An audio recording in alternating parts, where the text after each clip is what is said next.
Tracie, I love your background. I mean, we were talking about this earlier. I mean, it's so appropriate. I mean, like Varsha has like, I mean, it's just like, there's so much going on with Varsha. Yeah. I mean, it's got the liquor and the are those album covers? Yes, these are album Okay. covers, like art prints of album covers. And then these are books. And then I have another bookshelf there. So wait, what are those things with the paper in them? I've never heard of those. Books? Yeah. I'm just a simple historian, so. Yeah, but eventually one day, I promise, I'm gonna have like a giant shelf like Tracie does, because I want like a giant shelf. I have no doubt that's gonna happen. I mean, you know, if you can dream it, you can make it happen. Exactly. That's right. Yeah. It just requires buying all the liquor, right? So currently I have a problem because my parents are going to come to visit to pick up my sister. So I have to go and hide all the whiskey again and then take it out again. So it's like, it's a huge thing. That's it's like lot. They know I drink, but they don't know I have like 25 bottles of whiskey in my apartment. Like that's like a little worrying for them. So yeah. do they know about the internet, Varsha? They do know about the internet. These are recorded. Like they're way too lazy to go watch this online. Okay. Right. Okay. Yeah. However, it's usually from their friends though. Like my parents never heard about it being from me. It was like, oh, Susie from blah blah blah saw you on that. I'm like, why were they watching me? Yeah. Yeah, that's always, it's like some sort of secondhand way. My dad emailed me a while ago about a tweet that I did because it made its way somehow into the local paper, and then he reads our local paper for some reason, and so he said like, oh my gosh, okay. I kind of love it though. That was great. So I think my mom only learned how to use email maybe 2 years ago. Wow. So wow. You're fortunate. So as long as you're not like making pictures and posting things like, you know, on street poles or something like that, rather in our neighborhood, then you're safe. So and the daily and the weekly mailer. That's right. That's right. And the newsletter. The trifold, right? It's all like, and there's like a scanned picture on the top right. So maybe that's dating me. But anyway, so I think we should get going if that's all right. So welcome everyone back to Drinking with Historians. We are so pleased to be joined by Tracie Franklin today. And I'm gonna let Rachel say hello to everybody before she kind of disappears into the background. So you can say hello. Hi. Right. Wonderful. Thanks very much, Rachel, for helping set everything up as usual, and for setting up our brand new website, which you can go to nowadays at drinkinghistorians.com. So go check it out. All the information about the show, including past episodes, links, new upcoming episodes, and stuff like that, is all in one place now, which is really wonderful. So thank you very much for putting it together, Rachel. My pleasure.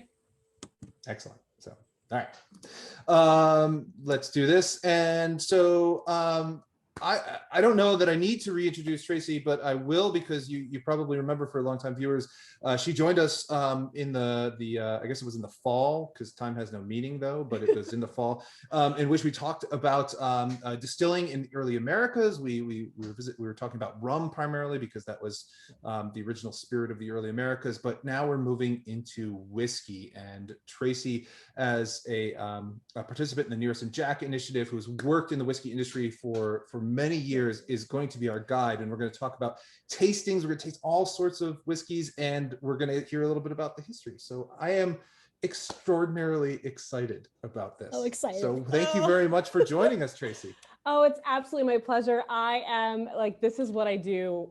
This is like my favorite thing to do ever, is just to talk about whiskey, to ensure that people understand what it is, to be educated on it, and then to be able to take that into their lives, right? So being able to pick a bottle for a friend as a gift, being able to decide what whiskey is perfect for an anniversary, you know, just having the knowledge to be able to enjoy whiskey in a new way is really exciting for me. So so questions, whatever, we're gonna go at it though, because we have 5 whiskeys to get through. We gotta start drinking. Let's start drinking. Let's go. All right. So go ahead and we can pour out our first. So this is gonna, and I mean, it's kind of incredible that this is our first whiskey. The first thing we're talking about is going to be the Waterford Singable Irish whiskey. Varsha, I am so very sorry. Your samples are gone and lost in the mail. So Varsha has a beautiful Redbreast 12. Is it a cask strength or is it the regular? It's the regular. Okay, awesome. Cask strength is like fire, but like. So okay. So what I would like to do first is just let's learn how to drink. how to best appreciate what's in your glass. So let's see your glasses. Okay. All right, great. So I have a tulip shaped glass, like see how it's got that sort of indentation there? It looks like yours does a little bit as well, Varsha. All that does is really allows the aromas that are evaporating out of your glass to be funneled towards the center of your glass. It can also kind of create a little bit of a barrier, which then allows those vapors to fall back into your glass, creating a little bit of more aroma sitting right on top of your whiskey. Now, when you see a Glencairn, they're tulip just a little bit more. And it's often why people get those cognac glasses that are fully tuliped as well. That's really the reason. So when you spin your glass, you are smashing the molecules against each other. So think about what's in here. Let's do this. So you normally have whiskey. It's about 40% ABV. That means 40% alcohol, 60% water. It's actually like 40% water and 59.9% water. The 0.1% is going to be congeners, your flavor, your aroma, all that good stuff. So in that 0.1% are all your flavors and they decide, do I like water or do I like alcohol, right? So the ones that like water are really happy in a 40% alcohol ABV because there's 60% water. They're like roaming around and super happy. And the ones that are even more excited, they are volatile, which means that they evaporate. So when people talk about volatile aromas, it just means they're active. They're jumping out of your glass. They're super happy. They want to get out. But there's 40%. The ones that like alcohol are like, oh no, I've got to stick to all this alcohol. Like I don't want the water to touch me. I'm going to stay hidden. And so when you shake your whiskey, you're going to have some of those molecules bump up against each other and possibly loosen a little bit of those bonds. So when you then go in directly after, the alcohols that are coming out tend to be more volatile, means they tend to be more alcoholic. They tend to sting sometimes. So that's why people will do this and then go in and I'm like, oh, do this, wait, just pause for a moment. Let those vapors evaporate. If you think it still might be too strong, blow into your glass. That literally will push them out. And then you've got a new layer to smell. Now make sure that you smell your whiskey because you can only taste 5 things. Taste. So we often confuse our aroma and flavor with taste. Taste is sweet, sour, salty, bitter, umami. That's it. Sweet, sour, salt, bitter, umami.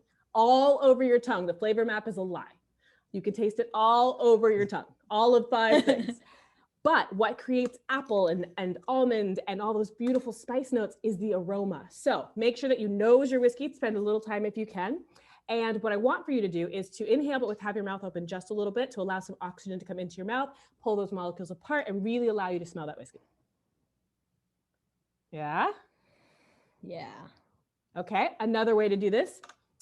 So it's not a full, so beer, they do this thing called a retronasal inhalation. This is close, but it's for whiskey and I made it up. But I did talk with a doctor who said, actually that works. So you're gonna take the glass. Scientifically proven. It is. You're gonna take the glass, you're gonna put it just on your lip. You're gonna put your nose in, but you're going to inhale, you're gonna take a big inhale through your mouth. So like this.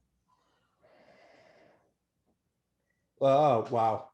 Whoa. So this gives you an explosion of flavor. What it's done is it took all those volatile aromas and put it into a suction. You created a suction by inhaling through your mouth. You pull all of these flavors into your mouth, but they not only hit the orthonasal passage, they're hitting the retronasal passage. So you're smelling, and you smell differently in both passages.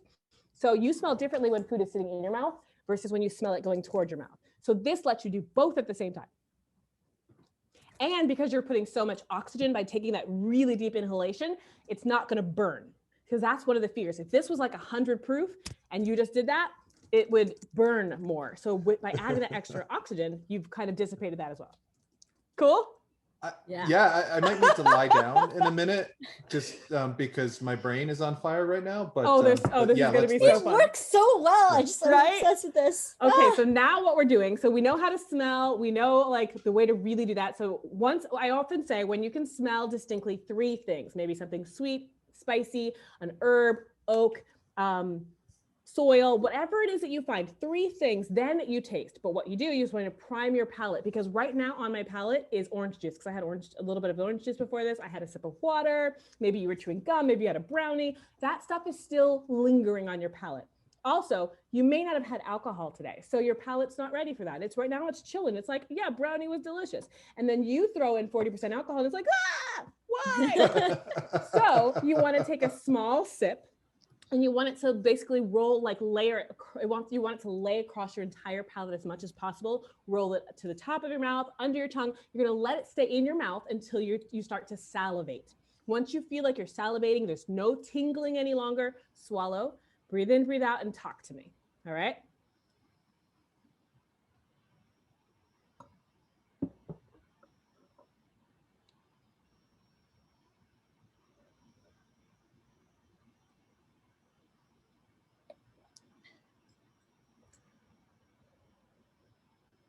Whoa.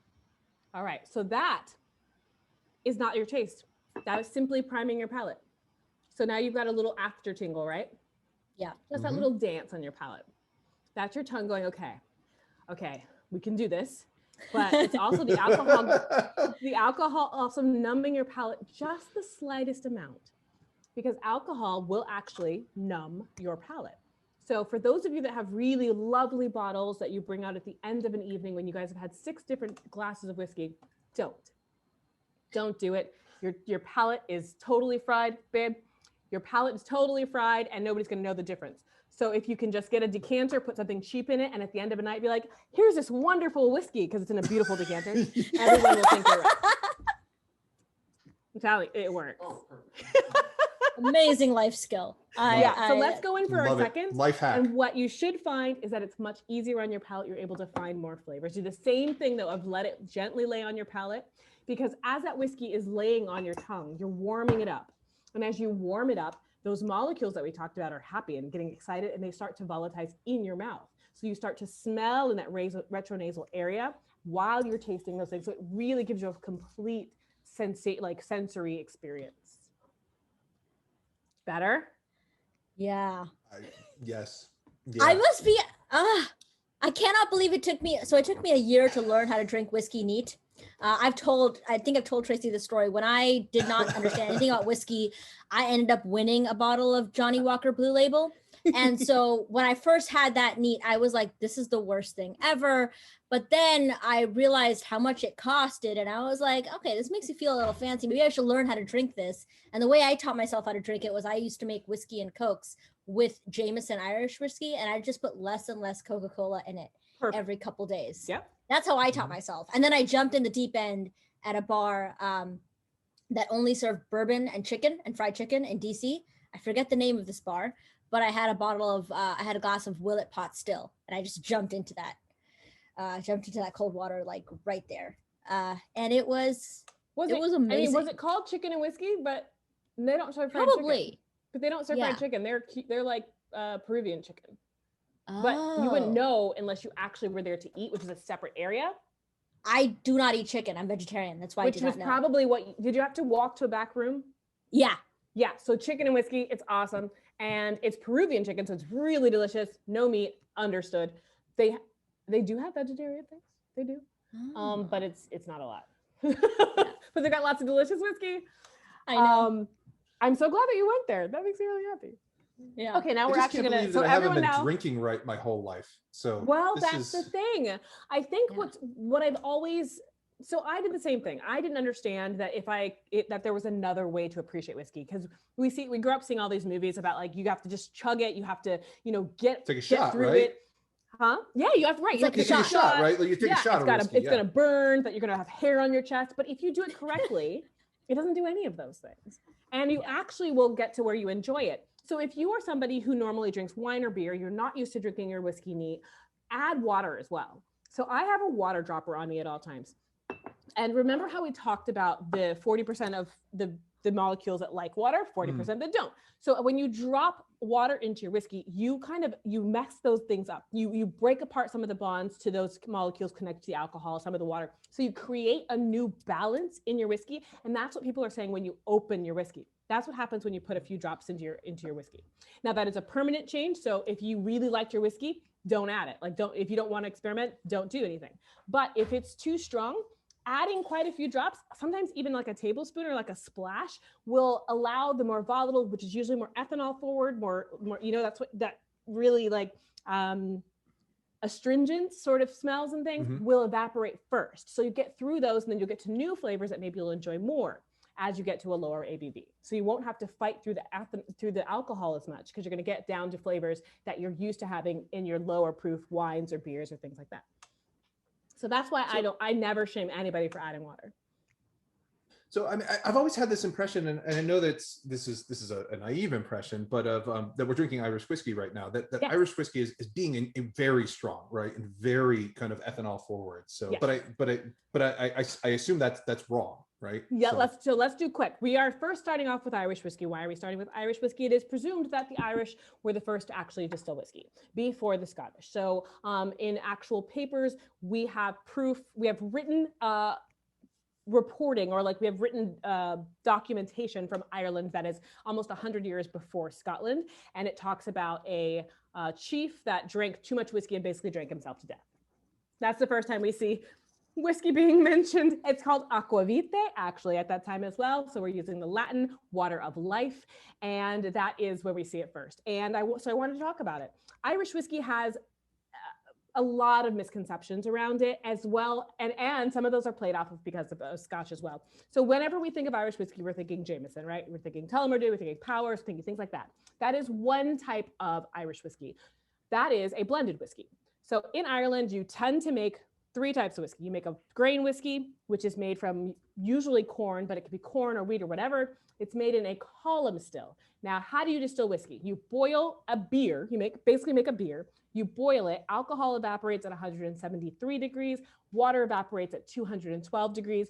While those things are boiling, that alcohol is going to go first. It is going to be a bit of a ratio. So as that alcohol or the water starts to boil, it's going to just literally just change percentages. So we're trying to gather as much of that alcohol before the water starts to join. And we do that 2 or 3 times. We're concentrating or purifying to get alcohol. That's distillation.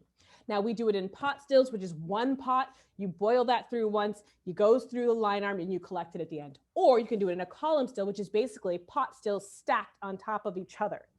So each time this liquid evaporates and condenses on the one above it. It evaporates and condenses on the one above it, evaporates and condenses. And then at the same time, things are falling. Basically the water and those lower proof things are going down. So you've got your alcohol going up, your water coming down, and you basically can get to like 96% alcohol using a column still. That is huge, right? So when we're drinking grain whiskey, you're drinking whiskey that's made on a column still because it gets to go to a higher proof. So grain whiskey. When you are drinking a pot still whiskey, this is distinct to Ireland, right? This is something, it's not single malt, it's a pot still whiskey. So pot still whiskey is a whiskey that's made from single malt, or from malted barley. When you are malting barley, you are taking barley, tricking it into thinking it's spring. It starts to break down its proteins inside itself to release its starches. Those starches are then consumed by enzymes, which turn them into sugars. You grind that up, soak it in hot water, and then you've got your beer, or then you've got your sugary water for your yeast to eat and make beer. That was really easy, right? Totally got it, right? Cool. So we need malted barley, so that germination process. Also, there was a point in Ireland's history where they were taxed, but the way they were doing their whiskey taxes, where you were taxed by your malted barley. So they were like, oh, screw that then. I'm not going to malt the barley. So a pot still whiskey is an Irish whiskey, which has at least 30% malted barley, at least 30% unmalted barley, and up to 5% another grain. Cool. Wow. So that can only be made in Ireland though, and in a pot still.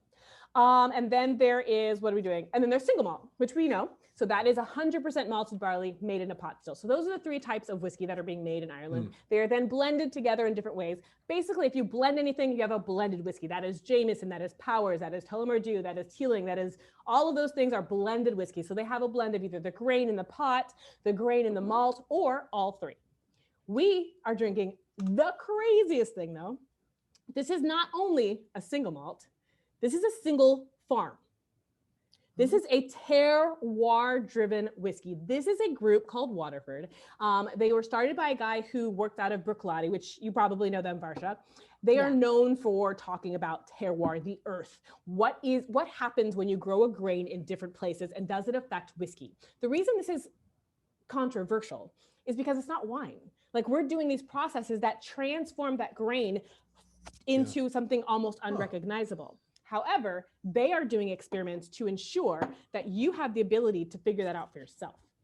So this is single farm origin. This is from Dunmore. There are, if you do get this bottle, it's delicious, by the way. Delicious, honeyed, malty, vegetal, like it's so good. If you do get it, it has a number on it. That terroir number gives you everything. It's who distilled it, it's what farm, what's happening on the farm, it's the sounds of the area, it's a map, it's like, it's everything. It's incredible. So yeah, we can send that to someone if people later want to look up what we're drinking.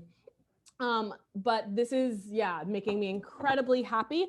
Let's actually talk about what the whiskey is. It is, I wrote it down. So it's 3 years, 11 months, and 17 days old. Wow. 13,000 bottles. They harvested the malt for it August 17th, 2015.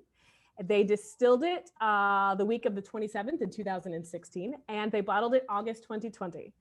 And it's really, really incredible. So we've got 33% first fill US American oak barrels, 18% virgin American oak barrels, and then 25% sherry, French sherry oak barrels. Delicious. It's so, I mean, it's so precise, right? No. I mean, I think it's so precise. Like, I think that, you know, people who don't know a lot about whiskey, right? I mean, they think of it as kind of a mass production, right? It's like, it's hooch, right? It's something you drink and you just kind of shove it down. Like you said at the beginning, it's something you put hairs on your chest, you know, cowboys drank it or whatever, you know, but it's not like, it's so different. So yeah, it's wonderful.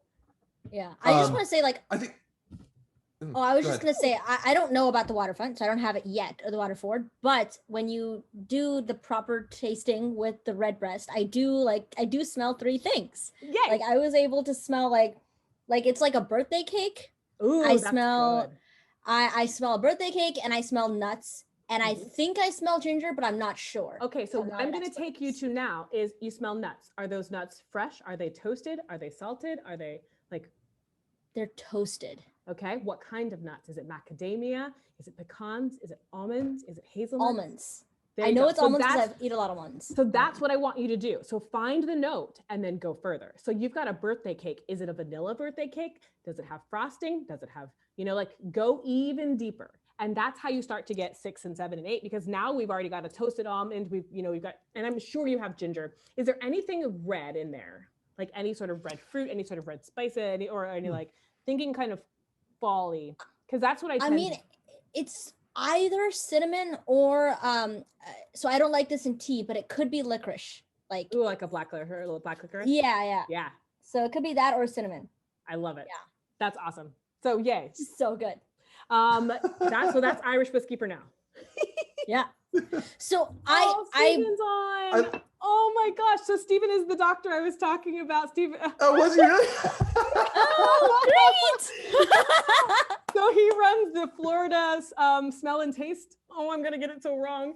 But he runs the University of Florida Institute of Smell and Flavor. I don't know. And taste stuff. Yeah. But smelling and tasting good. I literally University of Florida. I didn't know he was going to be on. But he and I actually we created some seminars together where we talked about how you technically smell and taste things. And then we had released an experimental expression of Glenfiddich. So we did all these really interesting experiments on how you can change the way you perceive taste and flavor. Oh, wow. So that's fantastic. He's so great. Okay, let's go next week. Let's go. Sorry, guys, we're going to go fast. I know you're not getting a lot of fast. But Irish whiskey made in Ireland must be aged 3 years in a wooden, not oak, in a wooden cask. I think it says cask. It might even just say like wooden vessel, but yeah. Sorry, what are we doing I really next? enjoy Irish whiskey. One of the things that people always say is Irish whiskey distilled 3 times. It does tend to be distilled that 3rd time, but that is not necessary. And if you are using a column still, it doesn't matter.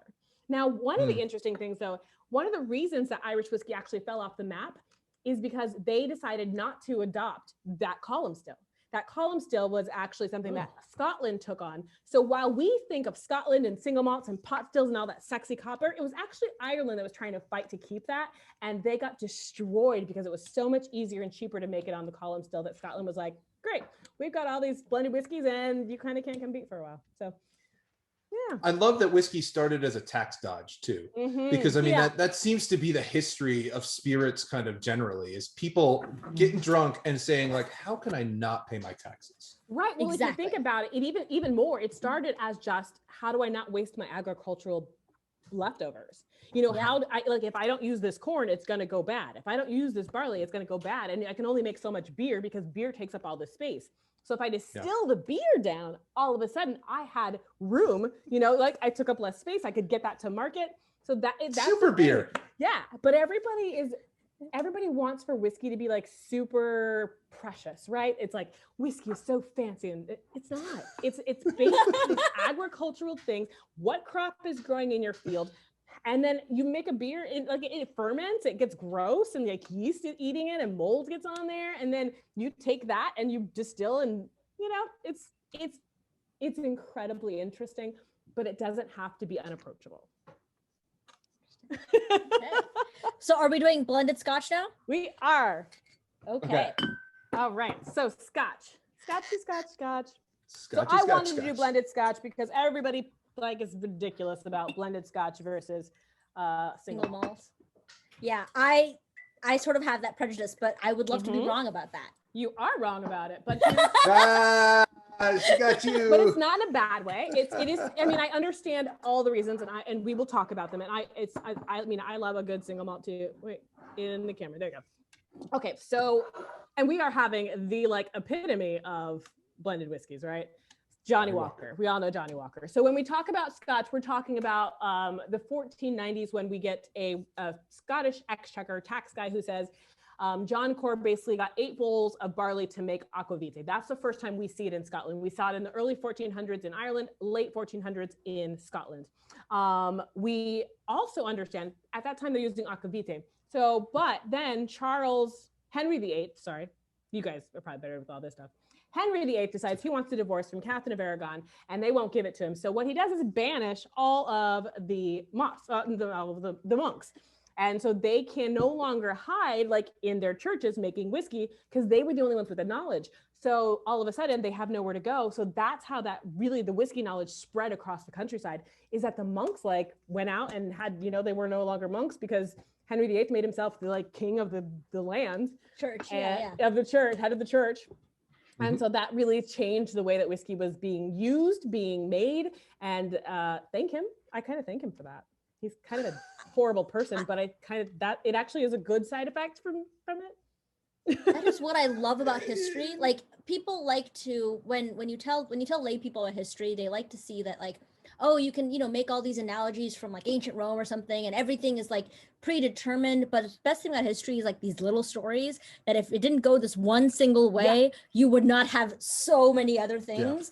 Yeah. And so if Henry VIII did not get his divorce from Catherine of Aragon, we would not have the number of scotches that we do today. They would just probably more than likely they would have been privatized. It'd stay in just, only the really wealthy would be able to get that knowledge. It would have been very different the way that technology and that education was able to disperse throughout the land. So yeah, so Scotch whiskey. Okay, so normally we talk about single malt. What is a single malt? It describes itself. Made at a single distillery from 100% malted barley. Single malt. It's not fancy. That's what I'm having. Also made, right, which is delicious. Girl, I got plenty of those. So I'm not talking down about either.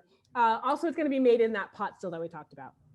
So in Scotland, you have the same sort of things, but you don't have a pot still. So you've got your malt whiskey and you have your grain whiskey. From those two, we start blending together. So you can blend your malt and your grains, and that is going to be your blended whiskey. That is this.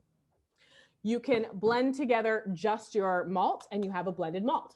You can blend together just your grains and you have a blended grain.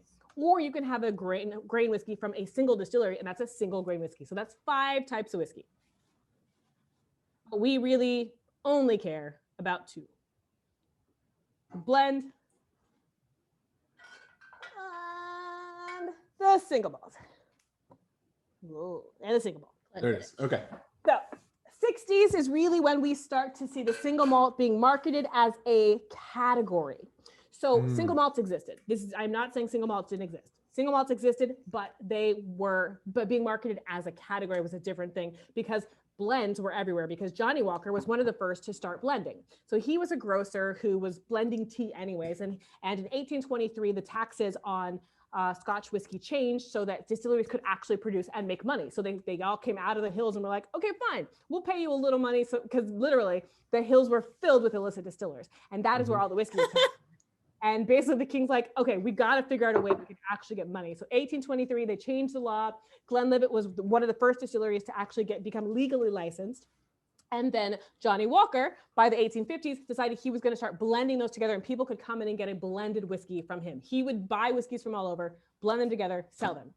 So that's actually where that started. It is where it continues today. What a blended whiskey is a base of grain whiskey, which we talked about is a lighter whiskey. So it's kind of your like blank palate. And then you buy all different types of single malts, because those are your flavor bombs. Those are made in a pot still, which keeps more of those congeners, more of that flavor in your whiskey. So with Johnny Walker, we're talking about like Inhalation, Talisker, and Cardew, and all these different distilleries that are in that whiskey. But what I also wanted to pull this one out for is because they're also, as much as we think of Scotch and tradition and staying, being true to their heritage, they're also experimenting. So this is finished in rye casks. Yeah. So this is a 10-year age for a minimum. So whenever you see an age statement, so this has a 10-year age statement there. Whenever you see an age statement, that is the minimum that's in the bottle. So I think yours is a 15, right? Yeah, Balmore 15. Yeah, so good. I love Balmore. So, so yeah, 10 years and then finished in rye cask. So this one I actually haven't had. But on the nose, I'm getting a lot of really bright fruitiness, maybe a little, there's an herb I can't even think of. It's like almost feels like, I don't know. For some reason, tarragon keeps popping into my mind, but I don't think it's that. I think it's even like a little, dill. Yeah, a little bit of dill, which I wonder, because Diageo owns Bullet. Bullet's bourbon is 95.5, which tends to be a lot of like rye and spice like that. Like it tends to be very green sort of notes in your, I wonder. Anyways, it smells really good. We know that this is a corn-based grain whiskey, so you're going to get a lot of that creaminess. We should get some really nice honeyed notes. Yeah. I could definitely get the honey on the palate. If anyone's curious, the reason I bought the Balmore is because I love the peat of Balmore, so I love the smokiness. But now that I'm drinking it properly, like I think I do smell like it's not cake this time. I think it's like caramel or toffee. Absolutely 100% on Balmore. Absolutely. So now let's talk about really quickly. A lot of people like to talk about the regions of Scotland. I don't necessarily, because they don't really matter. So the regions of Scotland would have been something that mattered back in like the 1800s, because you couldn't get from the base of Scotland to northern Scotland, like it took forever. Easily. Yeah. So now we've got trains, we've got cars. Like it doesn't matter what your actual area is like. They're bringing in barley from other countries. Like it doesn't matter. We're not localized the same way as we were then, where your barley would have been local, your water would have been local, your process would have been localized, and creating whiskeys would have been suited to who was in your area. So if you were on a ocean side, people like things that are going to go with their seafood. So having a little salinity, having that additional smoke would have maybe been pleasant for them. But now you have peated whiskeys from Speyside, which is known for being sweet and caramel and very light. And you have a beautiful Bunnahabhain, which is coming out of Islay, which has this lovely like sherried notes and very no peat usually, with maybe a tiny bit of salinity if you like dream about it. So the regions were actually created as a marketing technique. Boom! What? Because there was a certain company who owned a distillery in each of the regions, and they wanted to figure out a way to sell all their whiskeys. So if we talk about how different each region is and how you have to have one from each region, people will buy it. Now, mind blown. I am insufferable already, and I am going to be so much more insufferable when I go out drinking after this pandemic. I can't wait. Yeah. Well, and here's the thing. So while we can use like sort of broad notes for these regions, we can, but there's always outliers and there's reasons for, right. Especially now, it just doesn't really make sense. It doesn't, and nobody cares. Like, it doesn't matter. So the fact that I'm a lowland today doesn't necessarily mean that I am super grassy and super light. So a lowland was a lowland because that's where the grain distilleries were. That's where everything was pumping out through there really quickly. And so people wanted this lighter spirit. Like grain whiskeys, as we know, are being made on this column still, which at that time would have been the continuous still, Annius coffee still. And so it is a very different style. In Speyside, you were right near this really beautiful water source, which kept your whiskeys very light and sweet. And in Highland, sometimes you got waters that were a little bit heavier, so that would also add a viscosity and thickness to your whiskey. Islay, you're on the ocean side. So and honestly, here's the thing too. At that time, everybody was using peat. Right? Like, that was how you warmed your house. That was your energy source. So yes, everything was smoky. Everything was smoky in Ireland too. They didn't have any, like, these were all smoky at that time. So anyways, but now that we choose, some regions have chosen to like stick with their style. So Islay smoke, you're usually going to find that it's a smoky style whiskey. Campbelltown, which only has like a few distilleries. I think they're at 4 now. They actually are sort of an oily, viscous, and tend to have a little bit of peat as well. Lowlands, like I said, grassy, very light, thinking grain whiskey, but for single malts. Floral.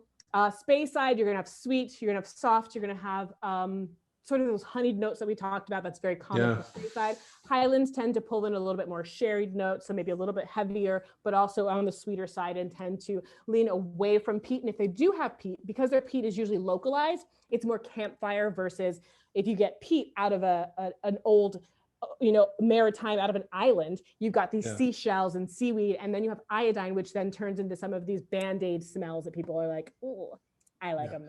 So Tracie, so you mentioned with the Irish whiskey, the one that we drank, the Waterford Dunmore, that it was this move towards a terroir style, right? Like, so that's actually the way you're describing it, right? That's more kind of traditional in that way, in that it's really paying attention to the land and the grain that's grown there to give it a distinctive flavor and texture. Like, is that a move generally? Is this something that's an outlier, or do you think that's happening? This is this is a big movement that's happening within the industry. So here in America, it's people that like Westland. There's Johnny Drum, I think is what it's called. They're doing an heirloom red corn. So it's really just people that are going back and saying, because we've gotten to a place where we are buying the cheapest, the highest starch because we want highest yield. We're basically getting to a place where things are commodified in a way that we're not paying attention to the actual quality that could change the flavors that are in our spirits. So people are now going, okay, the next frontier is to actually go back and think about how do we get heirloom grains, and how do we figure out what kind of soil is actually best for those things, and what type of water, because now we can make our own water, right? We can reverse osmosis and add whatever we want in our water now. So it's all of these amazing things that we have access to create flavor, and people are really focused in on that now. Yeah. So there's like a really good question that sort of fits with what we were just talking about. Meryl in the audience, she asked, what kind of impact does the container that whiskey is finished in matter? So like you were talking about the pot stills, does it matter if it's like in a sherry barrel or like an oak barrel, or like how do the barrels change the 100%. whiskey? So one of the rules that's on there is that you can't age in anything larger than 700 liters, because then you start talking about surface area. So what is the actual amount of surface area that is available for that whiskey to reach, right? So how much is it able to extract from the barrel? So first, size matters. So the smaller barrels, you're going to extract whiskey, you're going to extract flavor faster, but you're just extracting, which we'll talk about separately. When it's larger, you extract things slower, but you have more room for interaction. Okay. So what does an oak barrel do? An oak barrel taketh, so it takes away the harsh flavors, it takes away fusel oils with that char layer that we talk about, right? So we'll talk about that next. So that's bourbon. Sorry, I was like, we haven't talked about that yet. It adds flavor, right? It giveth. So it gives tannins, it gives vanillins, it gives lignans, it gives flavor. And it also interacts. So because a barrel is a living, breathing thing, and it also it allows oxygen to come in, right? Because it's porous. So it allows oxygen in, it allows whiskey out. So the interaction of oxygen, the interaction of chemicals with ethanol, with the different acids, all that interaction creates new flavors as well. So giveth, taketh, interact. And so if we have a barrel that is American oak versus European oak, those two barrels have very different barrel chemistry, right? They have the woods themselves have different acids, have different chemicals within them. So that itself is going to affect how they age and mature the whiskey. Also, you treat them differently. You char that American oak cask, so you have that carbon layer, which is basically a charcoal filter. With European oak, you only toast, so you're really caramelizing those sugars in that oak cask. But European oak also has a higher amount of tannins anyhow, so it's going to add that tannic, that that drying sort of quality. That really on your cheeks. Yeah. Red wines, so it adds that sort of structure to whiskeys.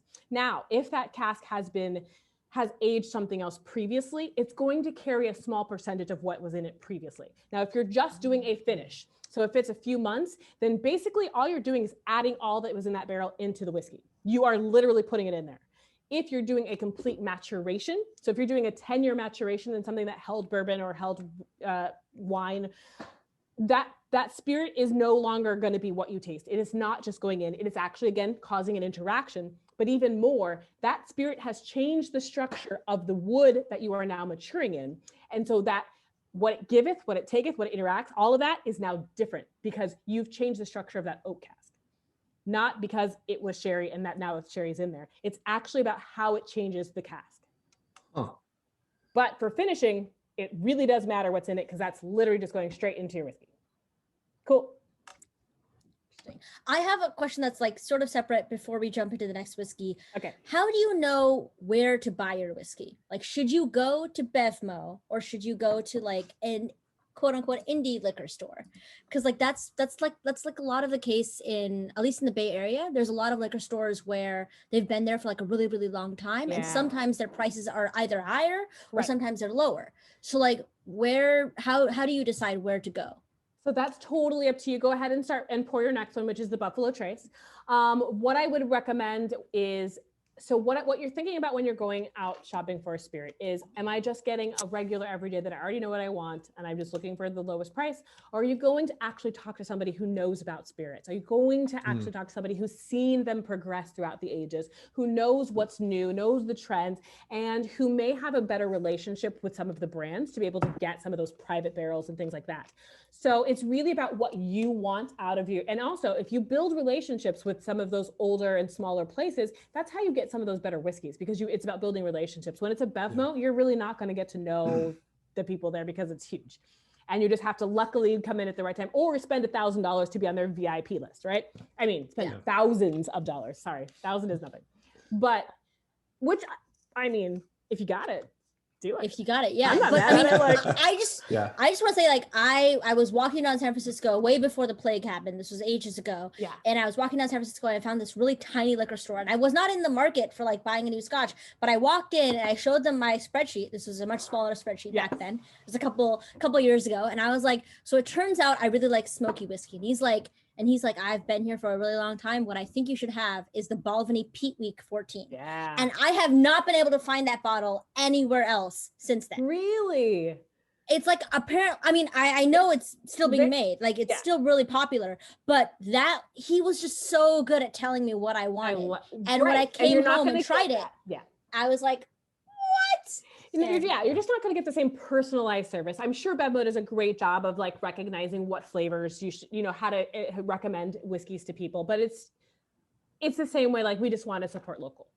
I mean, it's always really helpful, right? I saw Dry Fly come up really quick. I love Dry Fly. Yeah. Way to go, Mary. They're doing some really great work. Yeah. So they're talking about so what you could do, and some distilleries have created partnerships where they do work with a brewery. Now, when you are working with a brewery, you are not actually distilling beer. The reason you are not distilling beer is because beer is boiled. So after you do the fermentation process and the yeast creates your sugar, yeast eats the sugars and produces ethanol and carbon dioxide, and then dies because it eats too much, produces too much alcohol. They then take that and boil it so that there's no bacteria, because that for them becomes the finished product. However, for us, we immediately just take that and put it into distillation because that kills everything and we strip everything out anyhow. So if you were to go through were to actually boil, then you don't have that same secondary fermentation that you really want as that mash sits there. So, yeah. And that's actually been happening for a while. I know so there were some distilleries in Oregon years ago that were doing Spokane, Washington. I don't think it's just usually for people that are just getting started or you just have friends that do it, but it's a different process. And brewers don't think about distillation. We don't think about it the same.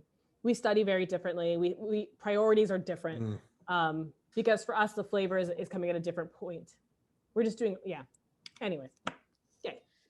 So I have a question that's sort of relevant to that. I know like craft beer is a huge thing right now, right? There's like a bunch of like new distilleries that are opening up, or I don't know if recently, but they have been opening up in the past. Is that the same thing for whiskey? Are there like Varsha, indie whiskey brands? What is a craft beer? I'm assuming it's like specialty. Is it? That's the thing. Craft is just a word, right? Craft is a word.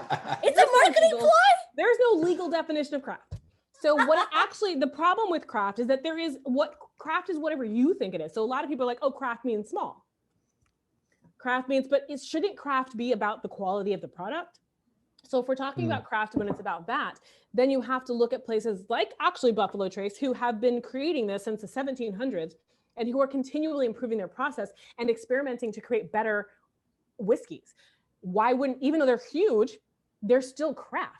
Right. So that's where being careful, like, oh, this is craft because it's a little small people, because sometimes craft is crap because the people have never distilled. They just like had money and bought a distillery and were like, here's my craft whiskey and it's $80. And you're like, why? It's gross. I mean, it is. I mean, that's interesting. I mean, like Varsha, you were saying about, it being a marketing ploy, like it's like putting artisanal or something right in front of something. It doesn't actually have anything necessarily to do with the quality, right? But it's creating this idea that it's, small batch, handcrafted stuff like that. And I mean, I think everybody, right, has had like really like small batch, like legitimately like local stuff that's just terrible. Right. Like, because it's just like, you opened a distillery or you opened a brewery, but man, you should not have. You do not know what you were doing. So for example, getting better though, getting better. Yeah. Yes. So for example, I love Buffalo Trace. This is like one of my favorite bourbons. I don't have a big bottle with me. Thank you, Tracie, for sending this. But I recently found out, I think this is when I first bought the Blantons. I found out that Buffalo Trace owns Blantons, right? Uh-huh. So, and once there was like a certain, I think I sadly brought a date home and he was like really into the Blantons. And I was like, you know what? Why don't I just give you a dram of the Buffalo Trace? You're like, you haven't earned the Blantons, dude. This is the second date. I'm not giving you a dram of my Blantons. But later that night, I had tried the Buffalo Trace with him. And then I drank a dram of Blantons for myself because it wasn't a great date. And I was like, wait, like the vanilla is like in both of them. Like they're both really good quality. And this is very cheap compared to this. Like this, if you are in the wrong place of town, this will set you back. That's the thing. This will set you back $200. That's dumb. So there are specific bottles that aren't normally released in the United States, like the gold or things like that. Those sometimes I see at ridiculous prices. There is never a time in your life that you should ever pick up a bottle of Blanton's for over $100. Not even close to one. Oh. But that's the thing. Secondary marketing is really, really crappy, you guys. So I bought this for $60. Not spending more. People are buying up bottles, holding on to them, not drinking them, not celebrating them, not sharing them with friends, which is what it's for. And they're raising prices. Like they're causing the prices of whiskey to be literally shot through the roof, which is what's happening with Pappy Van Winkle. If you get Pappy Van Winkle at suggested retail price, which comes from the distillery, most of the expressions are under $100. Like they can go up to like $200. That is the suggestion from the distillery. So why are people going out and paying $1,000, $2,000, $3,000 for a bottle that the distillery says is worth $250? You know what I mean? And this is something where we as a community need to start thinking a little bit better and supporting each other, and that secondary market prices are ridiculous. Don't pay them. Let's talk really quickly about bourbon. So we're bourbon, made in America. 51% corn. Yes. What else you got? It has to be aged for 2 years, nope. right? Nope. No, it has to be aged in new barrels. Yeah. It has to be aged in new barrels. What else? What do those barrels have to be? Oak. And? No. And? I don't know. Yes. Charred. Charred. Charred, yes, And charred charred. oak barrels. Yes. And So that makes it Varsha. straight bourbon, She right? just That said makes it. no, just bourbon. Okay, so here we go. Oh. Bourbon rules. Made in America. 51% corn. New charred oak casks. Aged or distilled up to 80% alcohol. If it goes higher than that, it becomes a grain whiskey. So you can't go over 80, otherwise it doesn't have enough flavor, right? It goes into the barrel, that new charred oak barrel, at no higher than 125 proof or 62.5%.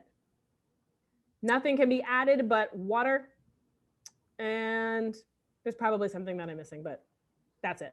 There is no age statement for bourbon. So if you find a bourbon on the shelf, and it's just has bourbon, it just says bourbon. There's no age statement, okay? There's no requirement. It could be 18 minutes. There is actually whiskeys that did some weird things. But if you pick up a whiskey and it says, I'm so bad with this, straight. bourbon. Straight is a different designation than bourbon. Straight has its own thing. Straight means it has to be aged a minimum of 2 years. Thank you, Varsha. Minimum of 2 years. And if it's not over 4 years, it will be written on the bottle somewhere how old it is. This is over 4 for sure. It's Buffalo. Like they're just not going to, like most of the straight bourbons we're drinking are usually over 4 years old. So there's usually no age statement. If there is an age statement, again, it's the youngest in that bottle. Kentucky does, the majority of bourbons, but that doesn't mean that they're the only place that can make them. They can be made anywhere in the United States and Guam and Puerto Rico. Wow. Yeah. Because that's No. why So I what's have the claim? Is New the York. claim? So, but I mean, like, Right. right. So, but Kentucky often claims that they are the only ones who can make bourbon. So is that just kind of a regional pride thing, or is it? It's just wrong.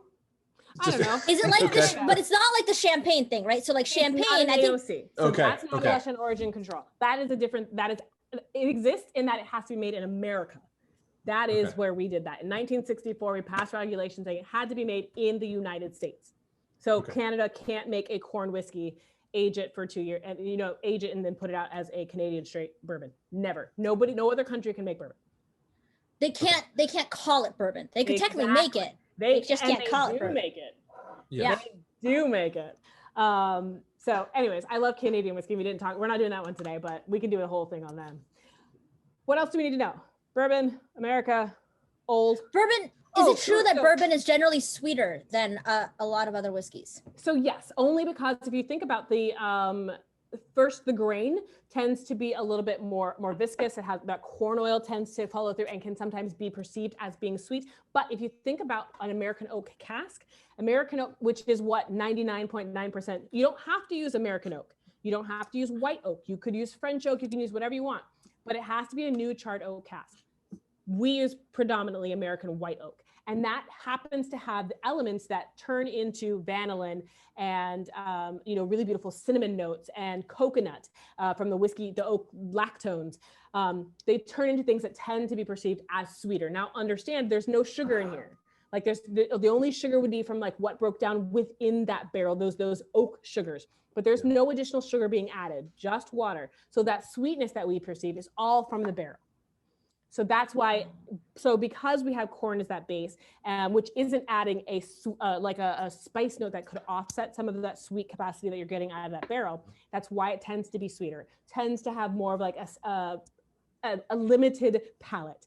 When we look at things like single malt Scotch, which use used casks and the barley itself, they tend to have a more diverse amount of congeners, a more diverse amount of flavors. So it tastes more complex than you tend to find in a bourbon. Even though bourbon has a lot of flavor components, they tend to be the same ones.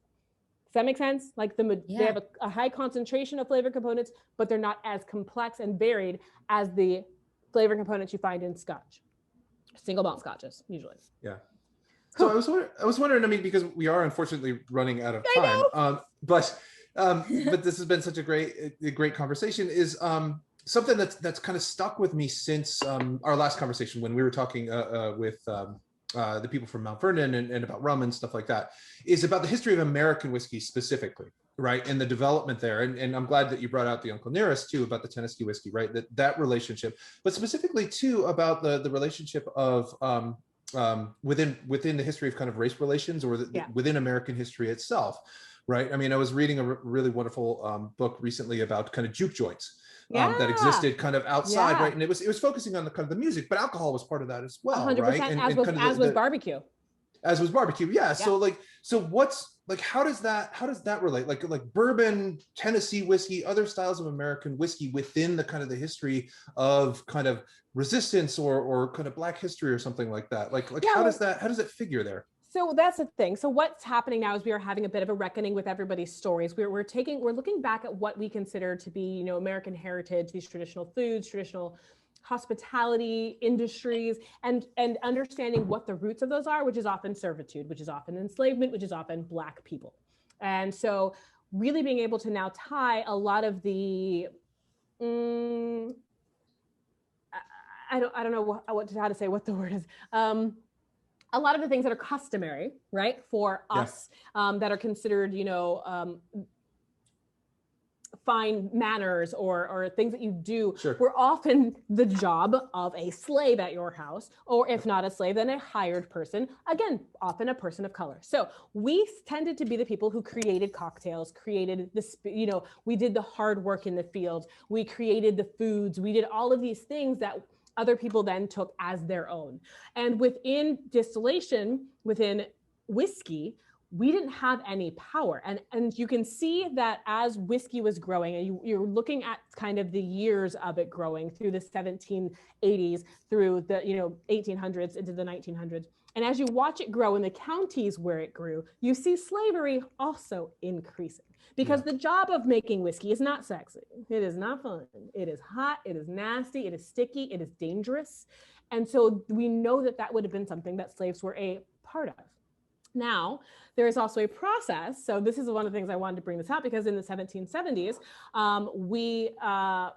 we know that Tennessee whiskey was also starting. So while we always think about Kentucky and we think about bourbon, this was right along at that same time Tennessee whiskeys were coming around. The problem that happened with Tennessee whiskey is they went into prohibition earlier, almost 15, 20 years before the rest of the country, like a lot.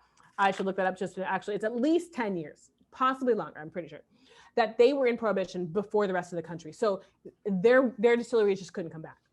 The only reason Tennessee whiskey really came back the way it did is because Jack Daniels. So Jack Daniels moved to St. Louis to distill and brought all of their techniques, everything they did, to St. Louis for a while, and then closed down and then reopened. But it's only because they were able to do that really Tennessee whiskey has maintained its status. What is Tennessee whiskey? It is bourbon that has an additional process. So everyone thinks about Tennessee whiskey and they're like, oh, that's like crappy whiskey, right? That's not bourbon. But it goes through every single thing that bourbon does. 51% corn, not distilled over 1.6, like everything it does. But what it also does is once it's distilled, it runs through at least 10 feet, runs through a large vessel filled with charcoal. Why charcoal? Think about the charred cask, right? Charred cask has a layer of charcoal in it. It pulls out fusel-oils. It pulls out flavors we don't want. So when you run your new make spirit through charcoal before putting it into your cask, you're kickstarting your maturation, right? So it's really funny to me that we kind of come up in our heads that bourbon is so much better than Tennessee whiskey, when actually Tennessee whiskey is kind of the premium one because it's adding this additional step to improve its flavor. So that process, however, doesn't make sense. So if we think about the different techniques that happen in whiskey, we can trace almost all of them back to either Germany, Scotland, Ireland. We can trace things back. This we can't. This Lincoln County process is that filtration process. And we don't know where it came from, but if we think about West Africa and the fact that in West Africa, people filter their water through charcoal. Wow. Yeah. So West Africa has been using charcoal as a purifier. It's actually something that came from Egypt. They've been doing it for hundreds of thousands of years. So the slaves. That's a process that the slaves were using, probably just to make that moonshine taste better, because people at that time weren't aging their whiskey. They were drinking it neat. So they knew if I put a little charcoal in here and run that through there, that's going to happen. So with this 1884, we are honoring Uncle Nearest.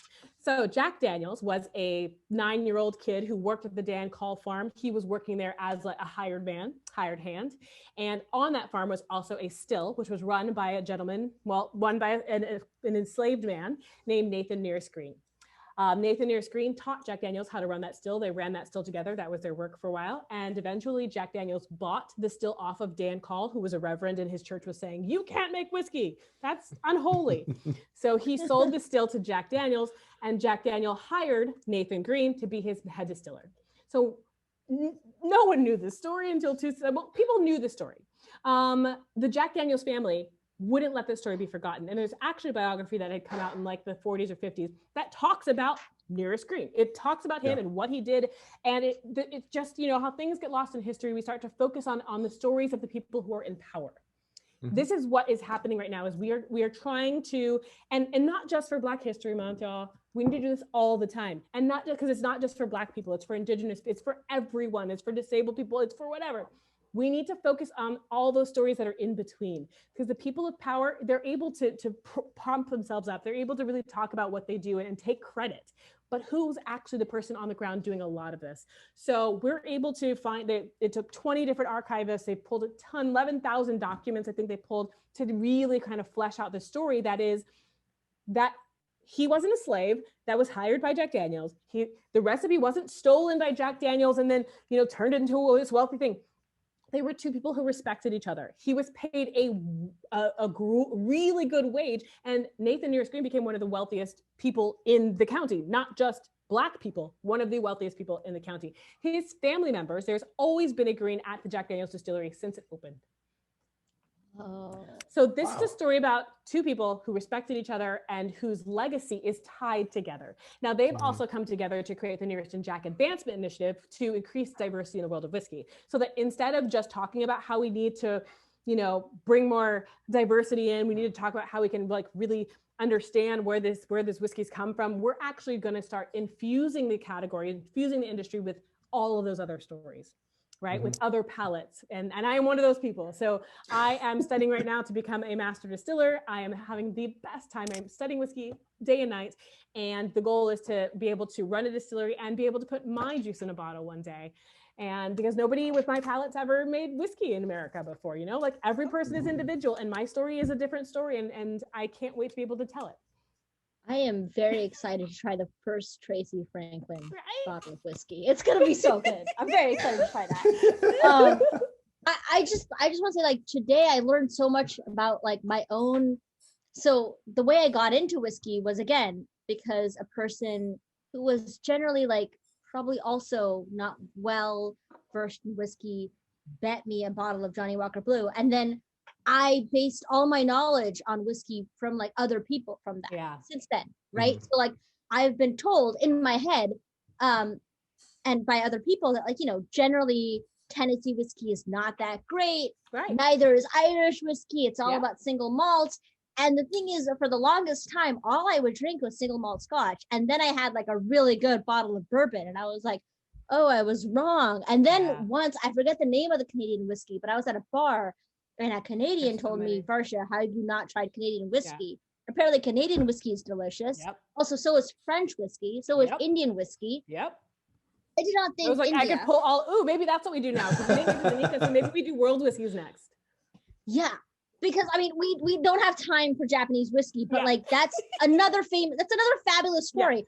Pretty sure the story of Japanese whiskey is a Japanese guy married a Scottish woman, right? Masataka Taketsuru went to the University of Glasgow, studied in Campbelltown, and married a Scottish woman, brought her back, opened a distillery. Everybody hated it. He left, opened another distillery.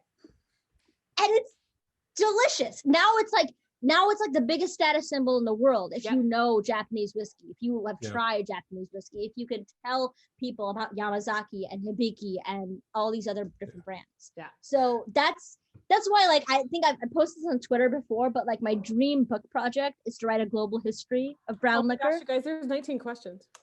Oh yeah, there's a lot of questions left. Well, I think what's really kind of amazing about the way that you know, you've told the story, Tracie, is to show how the history of spirits is entwined with so many other histories, right? 100%. Is that the fact that, you know, the Irish developed their type of whiskey, you know, it's entangled in a history of kind of British oppression within the Irish, and taxation and business, and taxation and stuff like that. The same thing, like the reason those pot stills came out of the hills in Scotland at that time, right? has to do with kind of imperial ambitions in the 19th century. America, like we talked about. We know about the whiskey tax. Bourbon and Tennessee whiskey, and with the history of race in the United States, right? Yeah.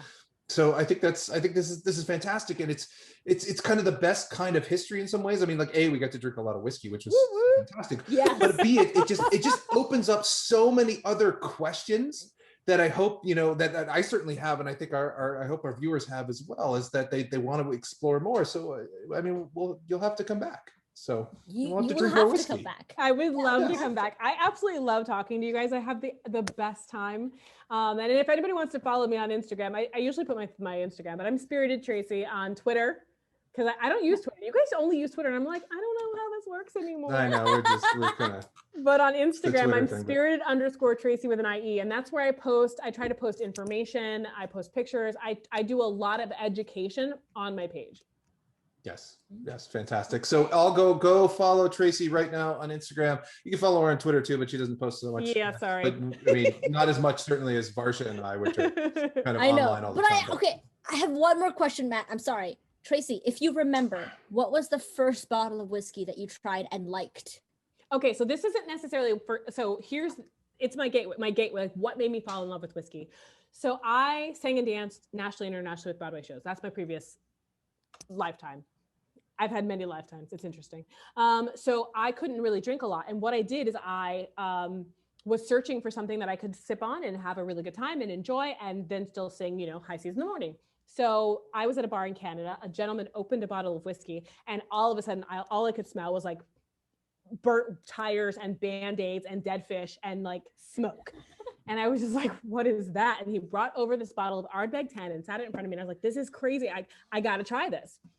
And I tasted it, and my mind was just blown, because one of the things in my life, I've always sought flavor. I don't care who, if you've got something I can experience that I've never had before, I want to try it. And this was that. And not only was it something I'd never had, it made my body react. Like my body, this was like, whoa, what is it? So I could sit and sip that all night and feel like a badass in the corner drinking this amazingly flavored whiskey. But then I realized I couldn't actually taste nuance. So when somebody gave me, a softer whiskey, I was like, it doesn't taste like anything. So I kind of had to really do my work to now. I love all whiskey because I know how it works. I know what the intentions for the whiskey are. And so it all makes sense. Okay, that's, again, last thing I will say, sorry, Matt, but that's like the same thing that happened to me. Is I started with stuff like Bowmore and Ardbeg Ugadal and Lagavulin 16 and all this, like all the peated, like really smoky Lafroig 10, right? Varsha, and then I went into softer stuff. I have a theory though. I have a theory because it tends to be women of color that start with the peated.